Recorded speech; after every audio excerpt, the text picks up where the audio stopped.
आयकर विभाग ने दिल्ली और गुरुग्राम में लालू प्रसाद यादव और उनके परिवार से जुड़े 22 ठिकानों पर एक साथ छापेमारी की। ये छापेमारी 1000 करोड़ की बेनामी संपत्ति को लेकर की गई है। आरजेडी सांसद प्रेमचंद गुप्ता के बेटे और लालू प्रसाद यादव की बेटी मीसा भारती के पति शैलेश कुमार के ठिकानों पर भी छापेमारी की गई है। और इस छापेमारी को लेकर लालू प्रसाद यादव की भी प्रतिक्रिया आई। उन्होंने प्रतिक्रिया एक ट्वीट के जरिए दी है और उन्होंने ट्वीट करके ये कहा है कि मैं गीदड़ भपकी से डरने वाला नहीं हूं। बीजेपी को गठबंधन के नए सहयोगी मुबारक हो। लालू प्रसाद यादव झुकने और डरने वाला नहीं, नए सहयोगी मुबारक हो। न्यू अलायंस पार्टनर्स का जिक्र किया यहां पर। इसके बाद उन्होंने लिखा कि जब तक आखिरी सांस है फांसीवादी ताकतों के खिलाफ लड़ता रहूंगा। बीजेपी में हिम्मत नहीं कि लालू की आवाज को दबा सके। लेकिन नए साथियों का जिक्र किया यहां पर लालू प्रसाद यादव ने। किसकी तरफ इशारा था? लालू की आवाज दबाएंगे तो देश भर में करोड़ों लालू खड़े हो जाएंगे। मैं गीदड़ भपकी से डरने वाला नहीं हूं। लेकिन अहम खबर यह है कि लालू प्रसाद यादव की तरफ से जो ट्वीट किया गया जिसमें नए साथियों का जिक्र किया गया, उसको लेकर सफाई दी है लालू प्रसाद यादव ने। उसी ट्वीट को रीट्वीट किया और फिर लिखा कि ज्यादा लार मत टपकाओ, गठबंधन अटूट है। क्योंकि यह अटकलें लगाएगी कि कहीं इशारा नीतीश कुमार की तरफ तो नहीं कि नीतीश को बीजेपी का सहयोगी मान रहे हैं लालू।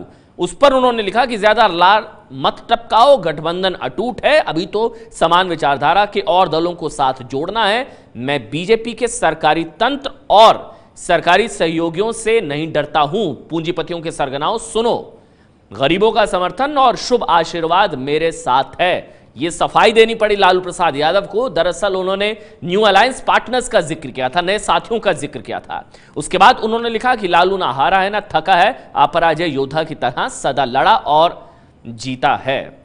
और ये जो कार्रवाई की गई है सरकार की तरफ से, उधर कार्ति चिदम्बरम के ठिकानों पर भी इन तमाम मुद्दों पर रविशंकर प्रसाद से बात की विकास भदौरिया ने।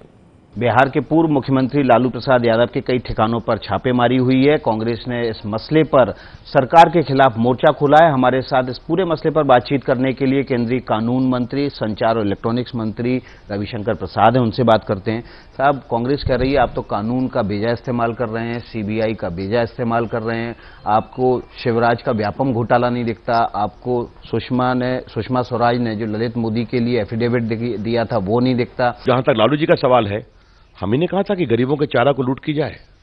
हम ही ने कहा था अलकतरा पिया जाए। मैंने तो चारा घोटाला और अलकतरा घोटाले के पीआईएल को मैंने बहस किया था वकील के रूप में, कई चीजें जानता हूं।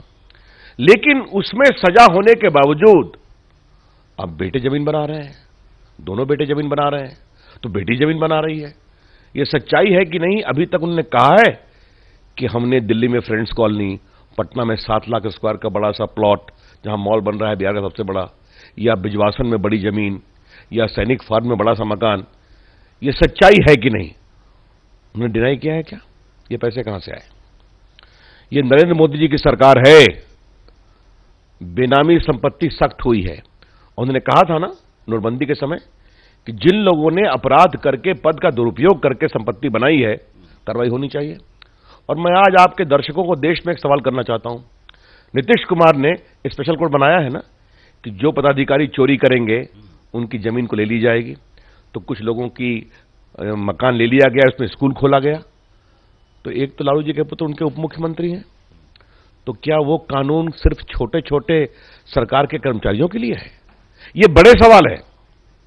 तो अगर आप ईमानदार हैं तो अपनी बात कह दीजिए। सच्चाई से क्यों भाग रहे हैं?